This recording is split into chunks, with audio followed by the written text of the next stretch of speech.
All right, folks, joining us now, Florida Congressman Brian Mast and Cory Mills. Gentlemen, welcome. You know, you guys, it just occurred to me talking to Newt Gingrich, who always puts me in a great frame of mind. You've got this San Francisco, California, ultra-progressive Democrat. This was my riff last night, fellas. You guys are both from Florida. And I said that I want a red state like Florida's economic model, which is no income tax, low regulations, pro-business, et cetera, instead of the California blue state model. I don't know. I'll start with Brian Mast. I mean, it's time to speak up for the Florida red state model. That's going to determine this election. Everybody that moves to Florida knows that as soon as they move there, they get a raise because they're not paying more and more and more in taxes like in New York City or anywhere in California. What do you think about that? Well, that's exactly right. And the only difference between a New Yorker and a Floridian is about 6 months because the minute they look at the soft on crime catch and release and the taxation, they come to the great state of Florida, which is the freest state in the nation, and they understand what real leadership looks like. But they also understand that in Florida, we know limited government. We don't lock down our citizens. We allow them to be free as our Constitution intended. Yeah, I know. I mean, this is in some sense, Mr. Trump now a resident of Florida. This is the Florida model versus the California, or as Newt put it, the San Francisco model. And it's a clash of titans. I think I know who's going to win, but we'll see. Anyway, gentlemen, let me go back. Brian Mast, what did you think of Bibi Netanyahu's speech today? I would say he summed up the one line that stuck out to me where he summed up the genesis of the war and what's going on with the war. When he said to Israel, every civilian death is a tragedy, and to Hamas, every civilian death is a strategy. That is what this war is all about. Wow, that's putting it. Yeah, we had a lot of clips. We didn't play that one. Cory Mills, if I might. I spoke to Speaker Johnson earlier in the show. Cory, are you satisfied with this bipartisan panel that's going to investigate the Secret Service fiasco?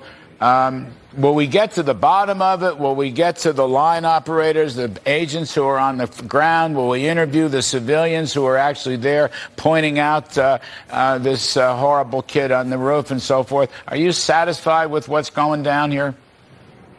Well, not yet, because we haven't actually formed this J13 commission yet, but I do look forward to being able to do a true and thorough investigation of not just the events at hand to determine whether or not it was negligence, it was dereliction of duty, or in actual purposeful intent. I don't think we can take anything off the table without the investigation, but also what occurred prior to.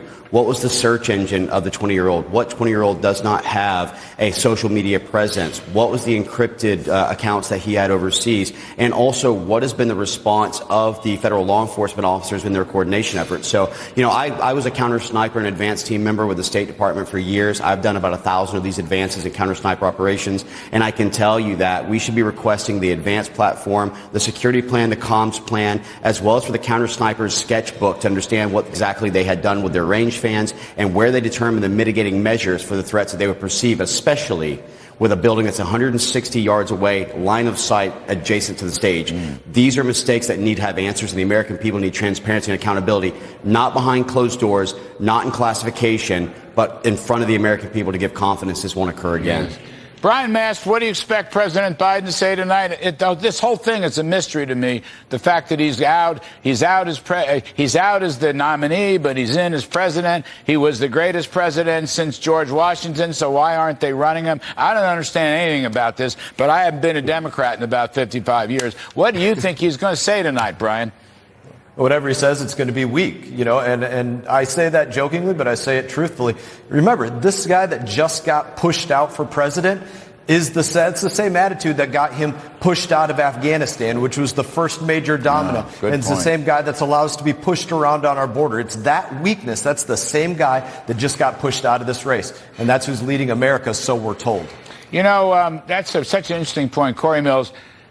If he's as in bad shape as they now admit after this cover-up of his health and so forth, cognitive abilities or lack thereof, then he is a national security risk, as Brian Mast is suggesting, as others have suggested. I mean, he really isn't, because China's watching, Iran's watching, Russia's watching, North Korea's watching. All our enemies are watching very carefully. Lord knows what they're going to do.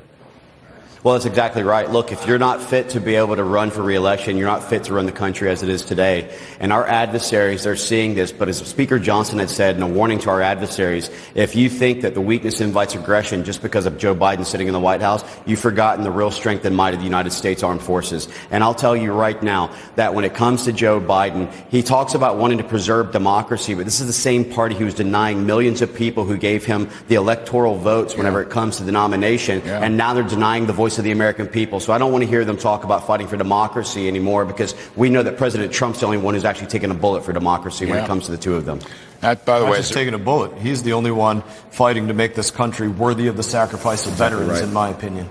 Representatives of the red state of Florida into battle this election. Gentlemen, can't thank you enough. Brian Mast and Cory Mills, Thank you, House Larry. members. Terrific stuff. All right, folks, we're going to talk to